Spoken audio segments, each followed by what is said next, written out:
But by August of 1814, British troops entered Washington. The British set fire to the city, while Madison was in Maryland leading his troops. It's his wife, of course, Dolly, who's home at the White House when the British come in to the city and start burning Washington. She rescues the portrait of George Washington and has the servants break the frame because it's bolted to the wall so she can roll up the canvas and take it with her. The burning of Washington was a true disaster for the United States, at least at the moment. It's deeply embarrassing the United States to have its capital occupied and sacked and virtually destroyed, even in the primitive state in which our capital was.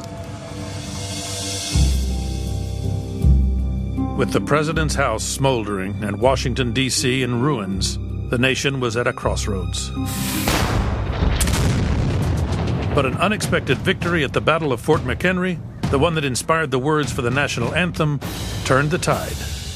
The British realize, this war is not working for us. Both sides send diplomats to the Belgian city of Ghent. And in the winter of 1814, they negotiate a treaty that ends the war, that basically puts everything back the way it was when the war began.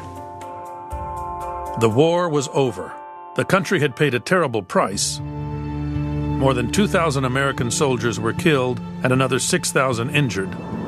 Despite the country's losses, American pride swelled. The general verdict about the War of 1812 is that it gave birth to a new wave of nationalism in its immediate aftermath. Before the War of 1812, people thought of themselves as Virginians, Marylanders, New Yorkers. They really didn't think of themselves the way we would talk as Americans. But after the war, there's this unbelievable surge of nationalism.